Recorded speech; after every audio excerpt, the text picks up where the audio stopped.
మేషరాశి వారికి కార్యాలయంలో అలజడి కలిగినటువంటి వాతావరణం నెలకొంటుంది.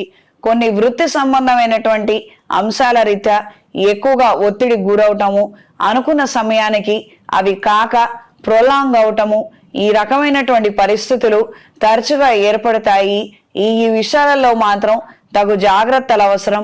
సమయానికి తినటము, నిద్రపోవడము అవసరం అన్న విషయాన్ని మాత్రం మీరెట్టి పరిస్థితుల్లో మర్చిపోవద్దు. మారుతున్నటువంటి పరిస్థితులకి మీరు మారండి, కానీ ఇతరితర విషయాలలో మాత్రం నెగ్లిజెన్సీ తగదు. ఇది గ్రహించి మెలగండి. ఆరోగ్యరీత్యా స్వల్పమైన మార్పులు ఏర్పడే అవకాశం ఉంటుంది. ఈఎన్టీ బోన్స్కి సంబంధించినటువంటి ఇష్యూస్ రాకుండా తగు జాగ్రత్తలు తీసుకోండి. దూర ప్రయాణాలు, ఆకస్మిక దూర ప్రయాణాలు అంతంత మాత్రంగా ఉంటాయి. సెల్ఫ్ డ్రైవింగ్కి కాస్త దూరంగా ఉండండి. ఏ ప్రయాణమైనా పబ్లిక్ ట్రాన్స్పోర్టేషన్ ఉపయోగించుకోవడం కానీ లేదా ఇతరుల మీద ఆధారపడి ప్రయాణం చేయగలిగితే అన్ని విధాలా బాగుంటుంది. పిల్లలతోటి కాలక్షేపం చేయాలన్న ఆలోచనలు అంతంత మాత్రంగా ఉంటాయి.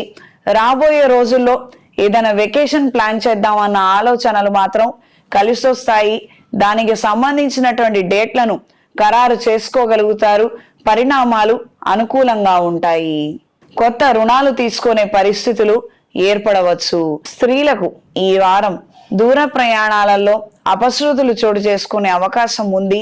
సాధ్యమైనంత వరకు అవాయిడ్ చేయగలిగితే లేదా పోస్ట్ పోన్ చేసుకోగలిగితే అన్ని విధాలా మంచిది. ఆరోగ్యరీత్యా కాస్తంత చికాకు కలిగించే అంశాలు తరచుగా తారసపడుతుంటాయి. గైనకాలజీ, బ్లాడర్కి సంబంధించినటువంటి ఇష్యూస్తో సతమతమయ్యే విధంగా ఉంటుంది. కాస్తంత జాగ్రత్త వహించండి. కొత్త ప్రయత్నాలు, కొత్త ఉద్యోగం కోసం చేసే ప్రయత్నాలు అంతంత మాత్రంగా ఉంటాయి. ఈ వారం మేషరాశి వారికి కలిసొచ్చే రంగు తెలుపు, కలిసొచ్చే దిక్కు పడమర, కలిసొచ్చే సంఖ్య 2. ప్రతిరోజు నవగ్రహ స్తోత్ర పారాయణ చెయ్యండి. పెళ్లి కాక, వివాహ సంబంధాలు వెతుకుతున్న దొరకక, ఆటంకాలు ఎదురవుతున్న వారు వ్యక్తిగత జాతకాన్ని పరిశీలించుకొని తగు శాంతి క్రతువులు చేయించుకోగలిగితే అనుకూలమైన మార్పులు ఏర్పడతాయి. వివాహం కాని వారు, వివాహ ప్రయత్నాలు చేస్తున్న వారు బృహపాశుపత హోమాన్ని జరిపించండి. అనుకూలమైన మార్పులు ఏర్పడతాయి. మంచి సంబంధం కుదురుతుంది.